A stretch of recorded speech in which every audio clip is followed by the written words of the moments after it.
T Squad, make sure you subscribe to the Legendary Miss T YouTube channel and Facebook fan page. Click the notification bell and follow us. Stay up to date with the latest gumbo topics and the wind down music performance. For more information, please go to LegendaryMsTee.com. Okay. What up, True T Squad? It's your girl, Legendary Miss T, and I'm here to let everyone know that each and every Wednesday night, we are live on the Live Line TV and radio. So tap in with us to see the latest True T from my legendary NOLA friends. We're bringing you the Gumbo True T featuring trending topics, the Wind Down Music Showcase with live virtual performance from the hottest artists and the hottest artists in the music industry, celebrity news, and relationship advice, and more. So tune in to True T with me, your girl, Legendary Miss T, only on the Live Line TV and radio. We always live, and we broadcast the big easy way, okay?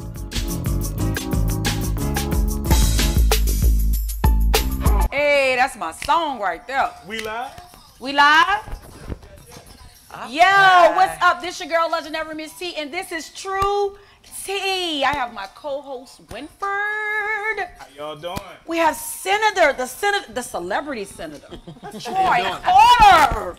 We also got my girl, Jazzy Jazz. Hello, everyone. Jazz the Motivator. Jazz the Motivator. Happy New Year to you. Yeah. Happy New Year's. You know we was off for like 2 weeks. Yeah. Yeah. Did you enjoy your 2 weeks? Yeah, I did. What you did? Work for my wonderful boss, Troy. Troy, what did you do? Work for my boss, Winfred. Oh my God. Jazzy Jazz, what did you do? My beautiful princess. Worked and put together a few weight loss campaigns, so I had a great time. Okay. I'm working. So it was productive. Very productive. Okay. I'm excited. You excited? I am really excited. I'm very excited for the new year. I'm excited that my boss is here. I keep calling him my boss, but he's like a big brother slash friend slash mentor. Okay. Slash everybody. Okay. Everything. So I'm excited. And he get a lot of respect. Like I'm thinking we had a president here today. We got armed guards and we got the assistant. I mean, like we really doing it big. So let's get into it. What's next for America? What is next for America, and what is really going on in Washington D.C., Troy? Yeah. What's going you, on? What we've seen is a black eye, a black eye for our Constitution, a black eye for our body of work, a black eye for everything that's pure about our democracy. Okay.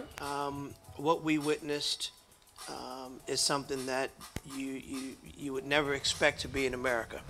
And I think what it really tells us, how deep the divide is, how much work we have to do As a people, yep. and why we really need to be sticking together, why we need to vote, why we need to step up. Some have suggested that Donald Trump created all this. Right. And I tell you, he didn't create it. He He unlocked it. He unlocked right? it. Yeah.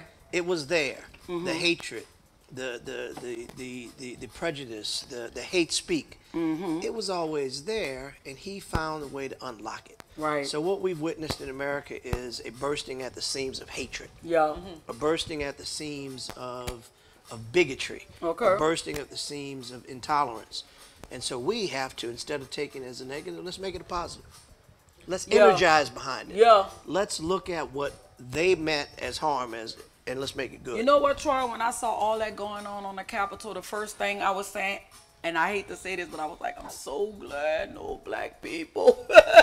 I was like, I just sat back and watching was like, But we all when we are did BLM, it was like, oh, we thugs, we this, we that. And it was trying to call them patriots. And I was like, nah, give them the right word. Thugs, the mob, the way they act. the It was danger like that little is, kids. If it had been people of color, the outcome would have been different. Oh, you know that. You would have seen bloodshed on the steps. They would have Yes. never made it to the Capitol. And so we have to recognize that. That's why it's so important that we embrace the now. Okay. Right?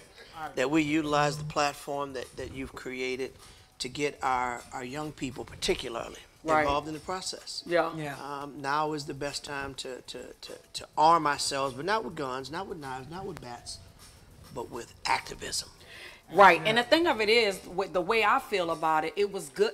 It was a bad thing that they did, but it was a good thing that it happened because we've been screaming at equality for a long time, you know. So now they see what we were talking about.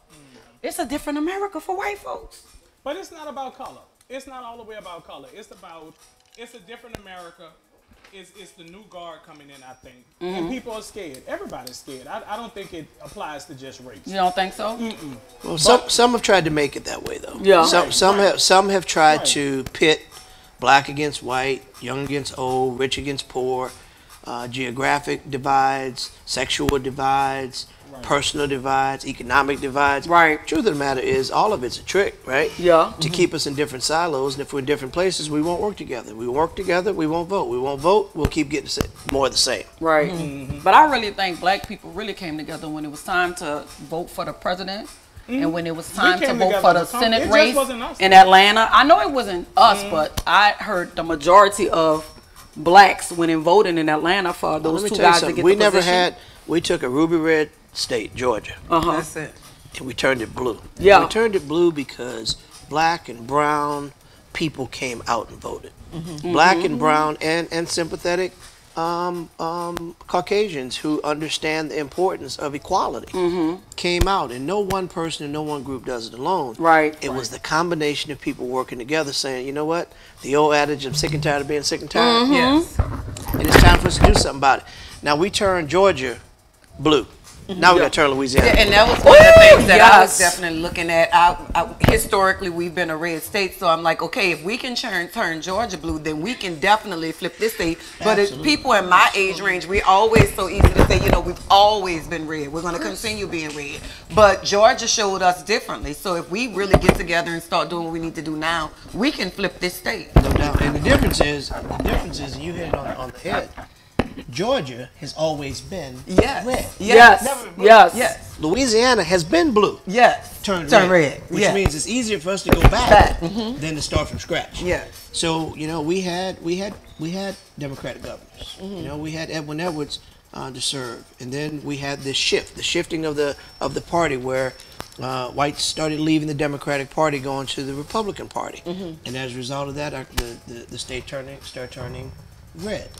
Well, now we have the opportunity to start bringing that back in. Right. Because there's more and more African Americans who are voting. There's more and more Caucasians coming back to the Democratic Party. There's more people recognizing that while our heritage and our race is always important, but it's also important to be able to work together to get things done. And we saw that happen in Georgia, and we can certainly make it happen in the Hill. I really think. Go ahead. One of the things that I always enjoy with you being a senator is you are always available. You are always available to the people in everywhere, really. There hasn't been one time that I've called on your office through Mr. Warrick and wasn't able to get my needs met. And if my request was something that your office didn't handle, I always was able to get great resources.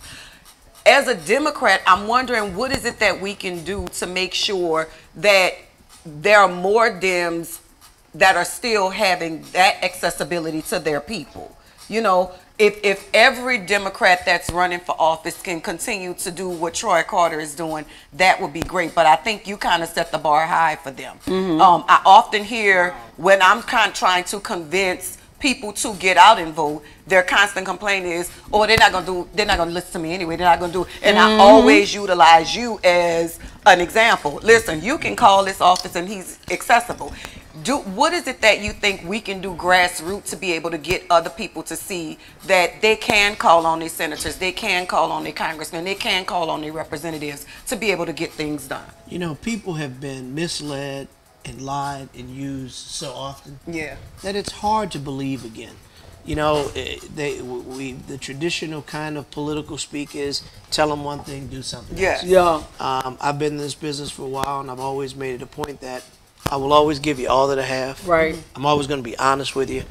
And being accessible is the #1 point. I mean, you got to touch the people. Winfred will tell you in our office, and always, whether it's our back to school supply giveaway, our Thanksgiving dinner that we've done for 28 years, where we fed 2,000 people for Thanksgiving. You know, none of that has to do with my official office. None of it has to do with passing legislation, but it has everything to do with serving the people. Right.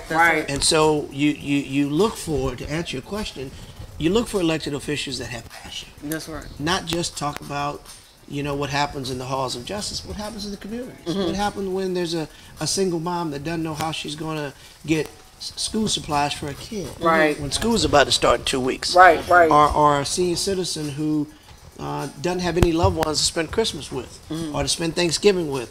And we have the opportunity to bring joy to them by having the fellowship of coming together for Thanksgiving, or providing opportunities for people who need employment, who need training. Right.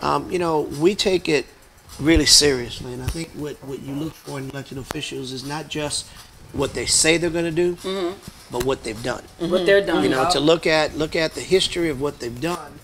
Anybody can stand and tell you what they're going to do. Tell me what you did. I don't want to know what you're going to do next week. That's What you right. did last week. That's right. Because That's that tells you a lot about what you might do the following week. And so to get young people motivated and believing again, they've got to see something. Yeah. And so we try every day to show something. It's one thing to talk about it, but you got to show them something. One of the mistakes I think we make is when we go and we speak, and I spend a lot of time talking to young people, going into the classroom, going into the community, being a mentor. And one of the mistakes that many people make is we talk about only our success stories. Yeah. So they only see the finished product. And so Yes. they think there's something special about us. That somehow, we had a magic wand. You were smart. You had this. You had that. Right. Well, you know what? Let me tell you. I remind them that it wasn't that way. I grew up in the cutoff. I was the youngest of 6 children. My mother raised us by herself. My mother and father divorced when I was very young, and my father was not active in the household. Okay. But for the grace of God, I could have gone the route of many of my friends. Right. Gotten in trouble. Some are dead, some in jail. But you know what? But for the grace of God, somebody prayed for me. That somebody was my mother. There were a lot of neighborhood dads. There were a lot of community folk that played a role in my upbringing. So when people say, you can't do this or you can't do that, toss that away. That's right. Right. Toss That's that right. away. Right. That's somebody else's trick to make you believe that you can't. So the key to getting young people involved in realizing and believing in government again is by civic involvement. That's right. You got to step up. You got to come. And when people don't do it, they say you got to vote them out. That's right. Hold Hold them them accountable. accountable. I totally agree Hold with them that. accountable. I totally agree with I that. think that's something that's definitely changing the trajectory. Holding people accountable these So, days. Jazz, thank you for that big compliment, because I want to delve a little bit deeper. He's speaking from the head, but I'm the one that has to follow. Our office policy is that don't tell them no. Fight until you can tell them. Fight until you can give them an answer. Right. Don't worry about where they're calling from. Don't refer anybody. Let people get a resolution from us. I like that. And that's the secret of our success. It's not a secret, really. We work hard. I get text messages from him at 12 o'clock at night. We need to do this tomorrow, blah, blah, blah, blah. It's an honor to work for somebody that cares about people. Okay, yeah. I He agree. really, really cares about people. And he hates me to brag on him about this. But he mentions the Thanksgiving dinner. He was a private citizen for 12 years. Okay. And he continued it out of his own pocket for 12 years. That's what's up. He That's fed what's people up. every Thanksgiving, toy giveaways. He understands that people need. Not saying we don't, but it's a blessing to give. Right. It's a blessing to give. Yeah, It's that's a right. blessing to give. And then I tell everybody, oh, you have Walmart in New Orleans. He put the first Walmart there, which is the truth. Oh, really? Which the one? first super center in New Orleans. The one in Algiers. Algiers? Yeah, we found out that Walmart was looking for a location. And these are the kind of things that are just, when people say one person can't make a difference, of course one person can make a difference. Definitely. One person can be the catalyst to wake up and do other things. But we heard that Walmart was considering leaving a location, and they had no presence in Algiers, in New Orleans. But they'd heard that it's too hard to do business in New Orleans. Can't get permits. You can't get, people make it very difficult through the process.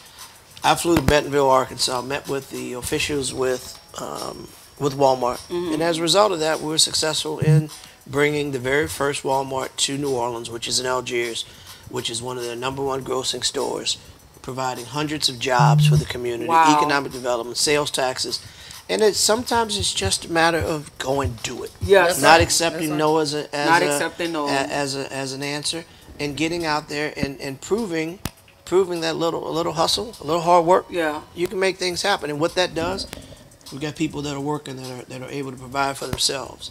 You've got sales taxes that are coming into the community that allows us to pay for police and fire and roads. So all of those pieces of the puzzle come together, and sometimes it's just one sincere action Right. of not accepting no and Right. pushing the envelope. So, you know, when Winfred talks about the passion that we have, you know, we may get 1,000 phone calls, but for the person that called, they only called once. It's just them. So they're expecting somebody on the other end of that phone to pick up, to answer. And the things that people ask for sometimes are challenging. Sometimes they're beyond our reach. But you know what? Taking the time to explain that to them, to meet with them, and then find a way to solve their problem. I like Maybe that. we have to use other resources that's outside of our office. But you can stitch a lot of things together to make it happen for people, and it makes a difference. Well, Senator, let me ask you this. What is the agenda for the LGBTQ? With a plus? community. When they put the plus on it. What's the agenda for that community? I think the agenda is like the agenda for anybody that's been discriminated against, an agenda that's anybody that's been disenfranchised and has been ridiculed and denied access, equality. Right. You know, people just want to be treated fairly. Right. A person wants to go into the workplace and apply for a job and be judged on their ability, judged on the ability to do the job, not on your perception of what their sexuality might be or who they love. So when you think about African Americans, or you think about people that have been discriminated against, you know, as a heterosexual black man, I get it. Right. You know, I get it. So when I think about people that have been discriminated against, it's much like the discrimination that we face Black as people face. as I African totally Americans. agree. You know, I got 2 sons and two black boys who are my sons, and I tell them, if the cops pull you over, if they do something that you think is wrong, just deal with it, man. Get home alive. Right. Daddy will fix it tomorrow. Just get home alive. So the rights that I fight for my children are the same rights I fight for people in the LGBTQ community, who are people too. Right. You know, and they just want to live their lives. They want to live their lives the way they want to live it. They're not hurting anybody. And unfortunately, we live in a society that people don't always agree with. People who don't do things the way they do it, Yeah. right? Or a president in this case who, and it's not even a dog whistle. You know, we used to use the term dog whistle, which was like a hit sound to do something. Now it's a bugle, man. It's a blowhorn. Yeah. And they're preaching hatred, and as a part of that hatred, you know, we've seen the violence in the LGBTQ community where transgender people are being beaten up or murdered, Right. just because they're living the life that They wanna they live. They Yeah, want the life that yeah. they have, the life that they were given, and it's their right, right? Yeah. So at the end of the day, I think goodbye 2020, hello 2021, Okay. goodbye Trump, Okay. hello Biden, goodbye. Goodbye, Trump. Goodbye. Time is up. Goodbye, all the hatred and trash of the past. It's time for some Right. some positive But- right. energy to make some things happen. I hate to get spiritual, but God is about love. Absolutely. About love, loving everybody. And you know what? I don't think God ever got around to making anybody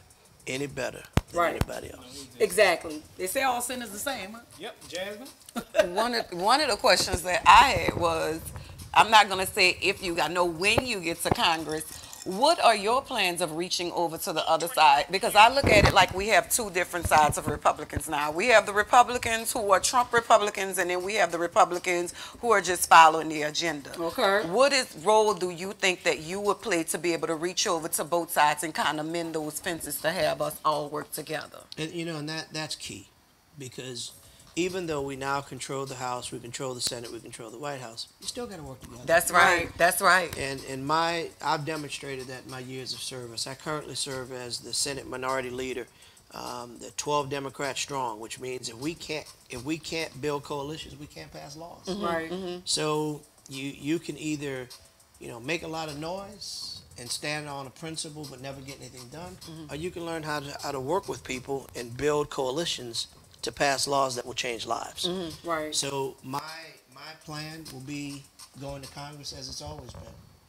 You build a platform based on good common sense, on facts, and then you build around it. You bring people to the table. And sometimes you got to do some horse trading. Sometimes you have to sit down and do some negotiating. But you know what? If we spent less time talking about our differences and more time about those things we have in common, we can get a lot of things done. That's right. But what ends up happening is we lock heads like this, and we get so bent on Democrat, Republican, and we can't hear each other. Let me tell you something. I'm a proud Democrat. I don't make any apologies for it. But you know what? This country's gone to hell in a handbag because we're playing the party role too much. Right. That's right. We need to fight for Americans. We need to fight for our people. We need to make sure that we don't have people going to bed hungry.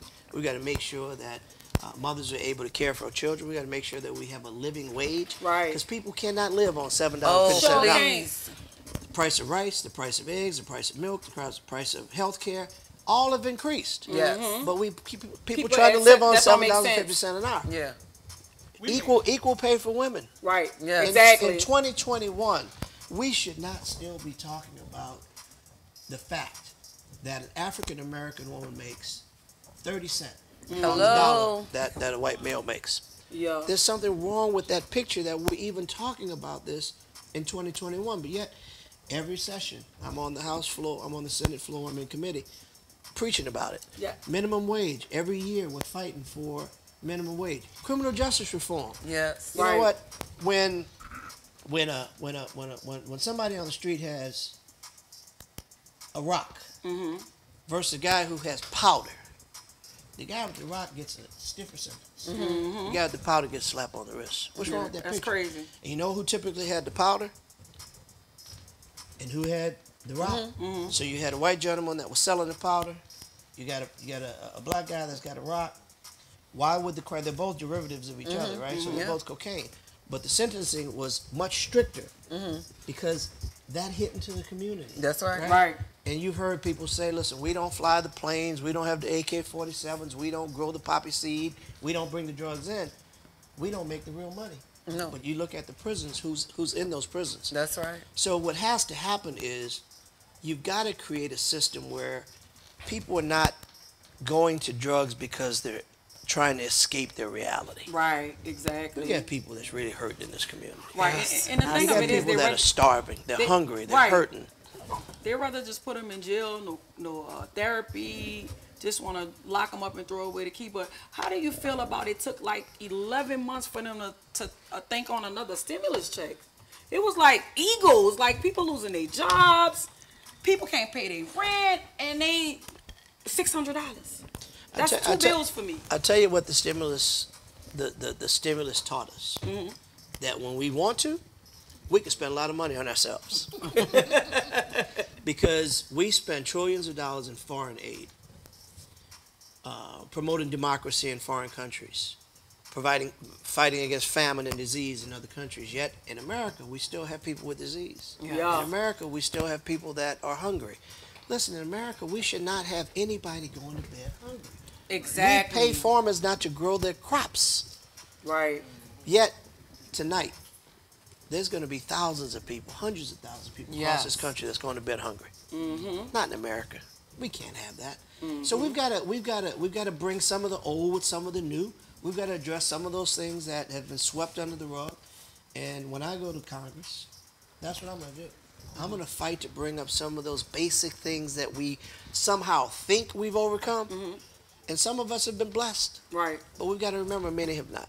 Like, And it's not about us or what we have. It's about the greater good for our community. Right. I want you to kind of elaborate on what exactly does a congressman do?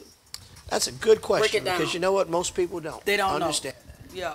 So you've got three branches of government. You've got the executive, the legislative, and the judiciary. So on the federal, then you've got federal, local, and state. So Congress is the federal government. Okay. And its counterparts are the Senate, Congress, and the executive branch, which is the president, judiciary, which is the Supreme Court. Okay, got it. So members of Congress, the 435 members of the House of Representatives, 100 senators, for a total of 535 members that's considered globally the U.S. Congress. Congress is the House and the Senate. Okay. So you've got, in our country, we have what's called a bicameral system. Bicameral meaning two houses, Okay. House and Senate. Some unicameral, one house. But so we've got bicameral, we've got a House, we've got a Senate. The House is responsible for, as with the Senate, is the legislative branch. It's where all the laws are made. Okay. This is where the opportunity for vetting to take place on any particular bill, any particular legislation, the sentencing for someone who commits murder, the types of laws that federal government enforces. So members of Congress we serve on various committees. Those committees serve over certain subject matter. That subject matter is the first opportunity when someone has a bill for introduction is when we start the vetting process, where you present your case, you ask the questions, you present why this is good. Members then challenge it back and forth. Is it good? Is it not good? It passes. Then it goes to the floor. But the bottom line is the process of how a bill becomes law, it operates through those two chambers, Gotcha. the House and Senate. So a member of Congress is your representative who, no different from you or me, just happens to have a seat to represent you. And in our form of government, we have a representative form of government, which is your representative is to represent you, your thoughts, your ideas, the part of your world. So you see the differences that happen in a congressional body is because we got people from different parts of the world. So theoretically, a person in North Dakota may think quite differently from Then with person in Louisiana, that's right. And so that's why you see heads butts sometimes. But a congressman's job is to identify, write legislation, vote on legislation that's good, vote for that's good, vote against that's bad, and take care of the legislative and governmental needs of the constituency that they represent. Second part, now that's the purely legislative side. One of the most significant things of Congress is the power of the purse. So taxing issues begin in the House of Representatives. So all those issues relative to taxation, money bills, if you will, generate in the House of Representatives. So Congress is a place where laws are made. Okay. If I were to just boil it down to its most common denominator, we make laws. Right. Members of Congress make laws. We live between Washington and our home districts. We've got offices throughout the state. And those issues that affect people, whether it's the Social Security, needs with federal government, immigration, any of those things are all things that fall within the purview of a member of Congress. Got you. That was a great breakdown, huh, Win? Civics class. Felt like I was back in the classroom. No, political science, right? Yep. Yeah. Jasmine, don't you have something about the... Yes, I wanted to ask, what are you? I am a social worker, and I actually own a behavioral health agency. Wonderful. And the state of mental health services in Louisiana is concerning. The state, especially with children and adolescents and adults. Yes. The state mandated about maybe 4 or 5 years ago, put in some different guidelines for us, which works, and some of them don't work so well. What is it that you plan on doing to be able to bring enlightenment to what's going on with the state of mental health in the state of Louisiana? A part of the problem, and first of all, thank you for being in the area of social work and working, because we are woefully short. Yes. In the way of resources for people with mental illness. Yes. And particularly in our community, we seem to embrace and think that if you have a mental illness, then you're crazy. Yeah, that's Something's the first wrong thing with they you. say. Yeah. And so, no, I'm not taking no medicines. Nothing wrong with me. Or no, I'm not going to go and see a psychiatrist or an analyst or a therapist. I don't need. Well, you only. If you have high blood pressure, you take high blood pressure Pressure medicine, medication. right? We always If tell you got them. diabetes, you take Diabetes insulin. medicine, You do right. that. Yeah, So if you insulin. have a mental illness, there's nothing wrong with you. That doesn't mean that you're crazy. It just means that there's an imbalance. That's definitely Operate a little And a different. part of what ends up happening is so much of that in our community goes unchecked. Yes. It goes untreated. And then when it goes untreated, it manifests itself in other problems. So in Louisiana and in our country, we have a severe shortage of adequate care for people that are struggling with depression, Yeah, with schizophrenia, definitely. with bipolar disorder. But there's nothing to be ashamed of. You shouldn't feel like like somehow you're less than. You're not. You just need a little help. And so one of the things that I have fought for in the legislature is having adequate health care on the mental health side. We saw what happened when those dollars were slashed. When those dollars were slashed, we started to see more people with these mass shootings. Yes. We started to see more heinous crimes on the street. We started seeing people do all kind of crazy stuff because they're not in their right mind. Right. So when you are able to go in, and Frederick Douglass said, it takes a lot more to fix a broken man than to guide a child. That's right. So if you spend the money on the right side and guide a child, you don't have to spend trying to fix him when he's broken as a man. So early child education, early prevention, identifying when a child might have some issues. Yeah. Maybe if they're not doing well in class, it's not because they're not smart. Maybe there's another imbalance. And we see that often. And we don't get a chance to identify that early enough. And then we label that child as a slow learner with a learning disability. You put him in a special class, and then you throw him away. And you say, we don't expect anything of you, and instead of identifying resources. Yes. So I will fight for, as I have, to make sure that we have community dollars to go into the community, into the classroom, into the neighborhoods. So people that have issues, we can help identify them first, and then get them the resources that they need. In the school system, we've seen time and time again where kids who may have been dyslexic or may have had ADHD, they were just they were labeled as slow learners. They were put aside. They never got medication, and then they thought the world was over. Well, it's not over. It's never over. Right.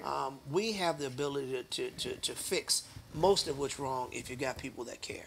Right. So we will fight for the kinds of resources to get into the community where we can provide the academic, the health care, the mental balance, the ability for parents to be able to help each other and help their children. And I applaud you for your efforts because we need more people that are willing to go into the community and to provide the resources that you have. So God bless you. Thank you. I always say that there's a lot of mentally ill people that's homeless. Like how we could fix that. Well, if you look, a very startling statistic that most people don't realize, the number one growing population of homelessness is women with their children. That's right. So when you think about the number one growth pattern for homelessness is women with their children. And the thought of a child being on the street breaks your heart. And if it doesn't, then something's wrong with it. Right. So, but that's all a part of a systemic issue, right? If you got an economy that doesn't work, you've got people expected to survive on $7.50 an hour. Just can't do it. They can't survive. And then you've got the issue with mental health. Yeah. There's a serious issue with mental health and homelessness. And many homeless people are, unfortunate, I hate to say, are veterans. Ooh, People that have gone to foreign land and protected our flanks, who've given their lives. I've got the utmost respect for people in the armed services who have protected our flanks and only come back to America to be mistreated. Right. There's nothing right about that. And many of those people that have gone to war, some that are still out on the street now from the Vietnam era, because they were exposed to chemicals, they were exposed to things, they saw things that got into their head, they've got PTSD, and they haven't been treated for it. They haven't had the opportunity. And God help us if we can't take care of the people that protect our freedoms. Right? It's like school teachers, law enforcement, people in the military, people in the front lines. I mean, these are people that keep it going for us. Yes. And so the least we can do is to make sure that we provide for them, that we give opportunities that their children are never hungry, that we give opportunities that they have the opportunity to go back to school on our dime, right? They have the opportunity to have adequate health care. So if they're dealing with PTSD, you don't have to do it alone. And you don't have to feel stigmatized into believing that something's wrong with you because you have some issues. So issues can be fixed. Is that a mental illness? I didn't know Post-traumatic that. stress disorder is a mental illness. Okay. I didn't know that. Sometimes you see sometimes you see when you're looking at television or you're looking at a movie and you have someone that may have been in a traumatic accident or they were in war and they had these flashbacks. Okay, gotcha. You know, and they'll show a flashback on the screen. Well, it's much like that. That's oversimplifying it, but it's much like that. It's like you would you call it. Yeah, and what we're finding now is we're seeing a lot of younger people who are experiencing that, especially with the crime in New Orleans. I mean, we actually have children now who are seeing more dead bodies Not than just anything. that, Hurricane Katrina. Hurricane Katrina is a great one. Seeing someone get shot, and then you're wondering, these kids are walking around with so much trauma, and then when you start talking to them, it's just like the senator said, you think Little Lemon is cutting up in class, but when you start talking to him and peeling back that onion, you see it's so much more that's there. Right. But that Little Lemon, his parents, oh, he's not crazy. We don't want to label him as crazy. You know, they're brushing it under. But he really needs someone to discuss those issues with and be able to vent and let that out. Right. And a lot of people attribute PTSD with war. No, it's a stress disorder for something that you experienced, That's something right. you saw. Maybe it was Johnny who saw his brother killed. You know, maybe he saw somebody being brutally beaten. Maybe it was from a domestic situation at home. Maybe it was sexual abuse by a loved one or so. There are a lot of different things that can cause it. Right. But the number one thing is to not run away Away from from it. it. That's right. But get help. Get help. And understand that there is help available. We just Well, need to. Senator, I want you to touch a little bit about, we talk privately, your thoughts on vocational education. Let me tell you, the reality when I was a kid, when we were in school, we had VOTEC. You know, we had distributive education where you were in school half a day, you had the opportunity to go on the job training the other half if you wanted to. Yeah. You had industrial arts where you learned woodworking and you learned how to work with machines if you wanted to. If you wanted to, yeah. So in this 21st, the year 2021, now we got to talk about technology, and we've got to talk about what the classroom will look like now.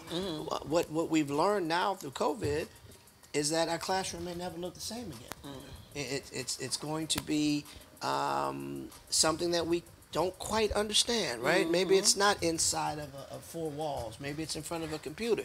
So if that's the case, we've got to make sure that we have broadband. We have to have internet.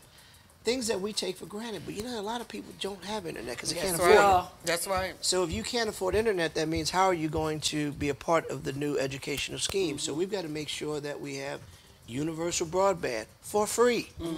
Because you don't have to keep paying Cox Cable $300 a month just so you have the That's right. the benefit of being able to use your computer, right? You have to have it accessible. You don't have to go to Apple and spend $1,000 for a laptop. We should make these things available to young people. And then for those who may not want to go and become a doctor or lawyer, but they're creative. They want to go into the creative arts. We have to have environment and opportunities for them to be able to do that. Listen, maybe they want to be a writer. Maybe they want to be a dancer.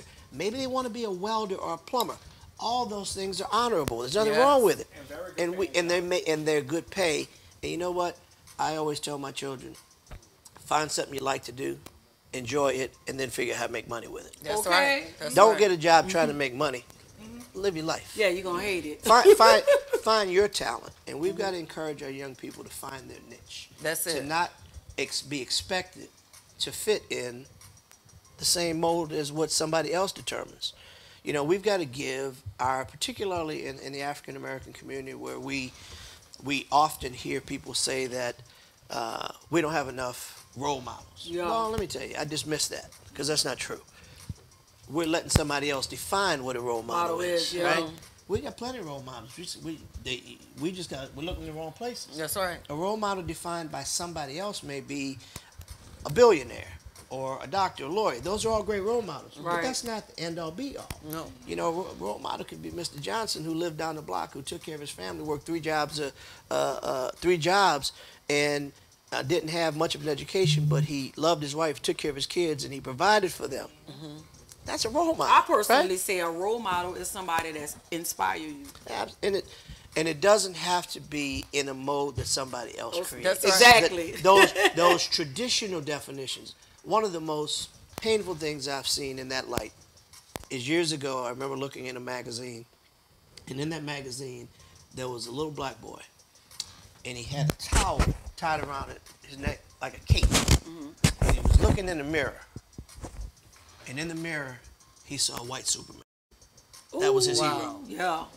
Now let me tell you, what that demonstrates is, we're not providing an opportunity for these young black men to see things that they can touch. Yeah. That you have to identify with something that isn't you as your hero. Well, that means we've got to do better. That's right. That means there's role models in the church. Okay, There's role models in the neighborhood. Yes. There's role models on the playground. There's role models everywhere you go. You've just got to look and not let somebody else define it for you. You've got to recognize that, you know, my grandmother used to say, a PhD is nice, a master's degree is nice, but it doesn't define a successful person. Yes. Some of the smartest people I know didn't have any degrees at all. They had what we call mother wit. Okay. Mother wit. Yes. They just had that good, solid common sense. Maybe they didn't articulate it the way in the King's language, but if you listen to them, it was raw wisdom. It made a lot of sense. We've got tons of that in our community. We got to see it and stop looking for somebody else's definition. I totally applaud you from reaching out to the youth. Like, it seemed like you're so passionate about that, and I like that, because a lot of like people my age, we look down on them. Like we wasn't young, you know. Yeah. Like, oh, she doing this, or she got 8 babies, and we don't really like lift them up. So that's why I feel like a lot of them turn to the streets. You know, they don't feel like somebody loved them or somebody gonna be there for them, especially if they don't have their mom and their dad. That's why many people fall prey to gang violence. Right. Because they don't get the love and affection in the traditional home environment. All of a sudden now they're part of a group, a gang, and you know, it's a family for them. Yeah, they feel a part of something. It's your street fraternity. And if I often say, if we took those people that were in gangs, who were smart enough to organize and to be as enterprising as they are, and we gave that positive energy, man, we'd be creating the next CEOs. That's right. That's right. The next presidents, the next owners of businesses. We just got to harness that talent, that energy, redirect it, embrace it, and make it real. And that's what leadership's about. And that's what the community has to be, the partner with those of us in elective office. Listen, we can't do it alone.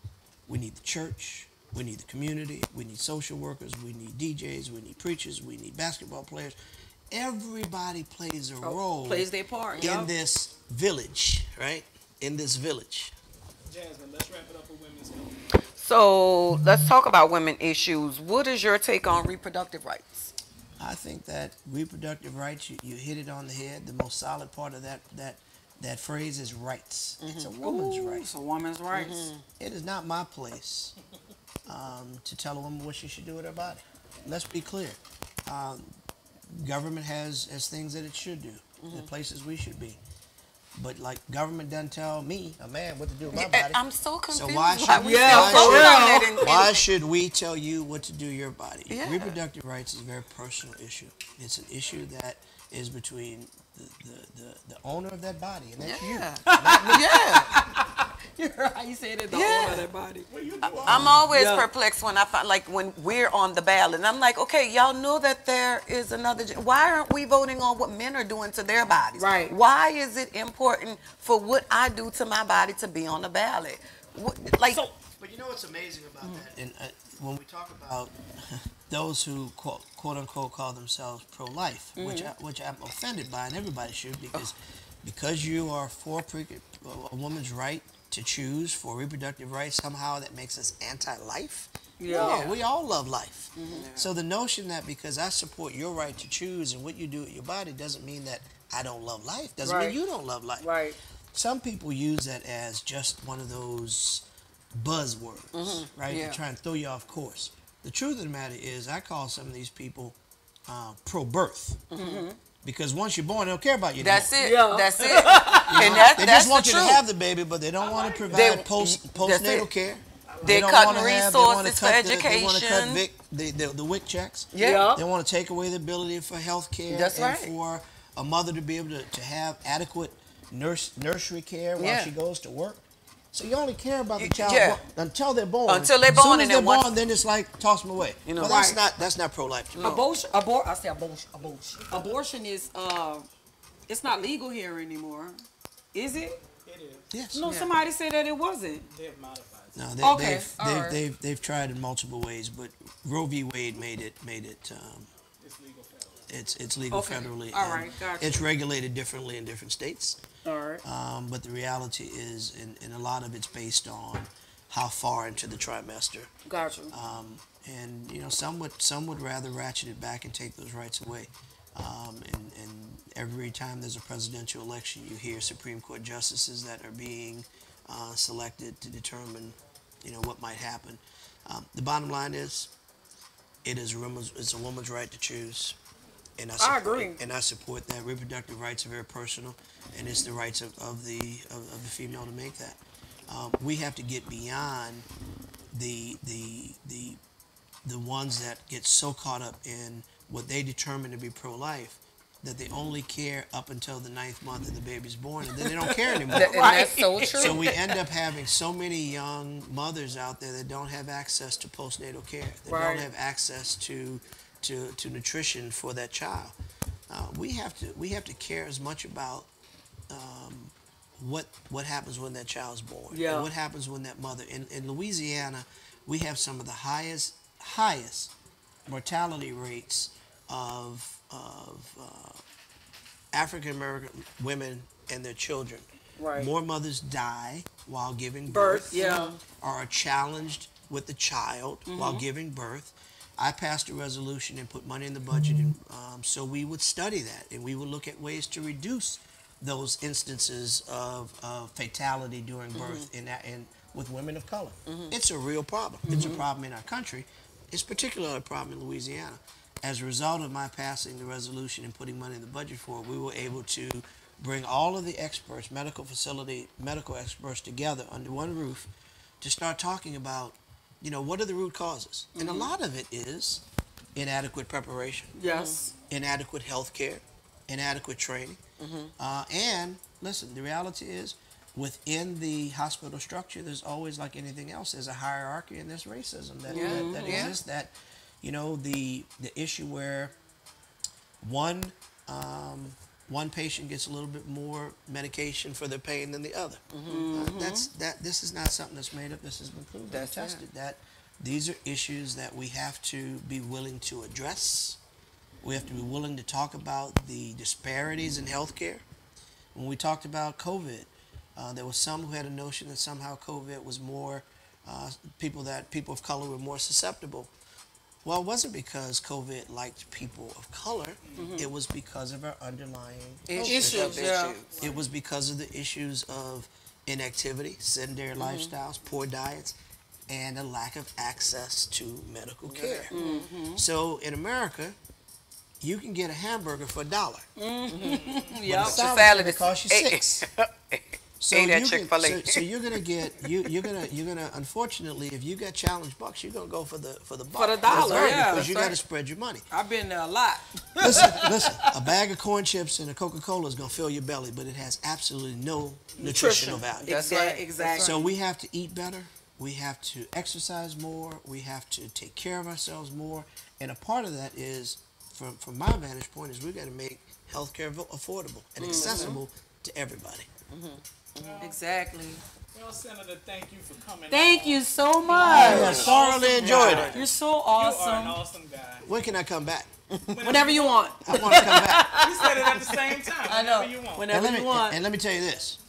And I want you to come to Washington with me. And I want you to come to Washington with me. Okay. Because what this is about us. This is about we. This is about a community effort. And we have to do this together. Yeah. It's not about a me or a my. It's about a team effort. And the more we get the community involved and you feel vested because you believe again. I want you to believe again. And I want you to know that we have a tremendous opportunity to do some really good things. We are now in 2021 with a president that I think really gets it. Okay. Time for us to move an agenda for change. I think we can do it. Oh, thank you. Thank you, Senator you. Troy Carter. Thank you. Thank you, Jazzy Jazz. Thank you, team. Oh, you're not going to thank me? Thank you, Winfred. And we will be back next week with True Tea. Bye. Bye, Bye, guys. guys. Thank you. That was a nice nice show. It was.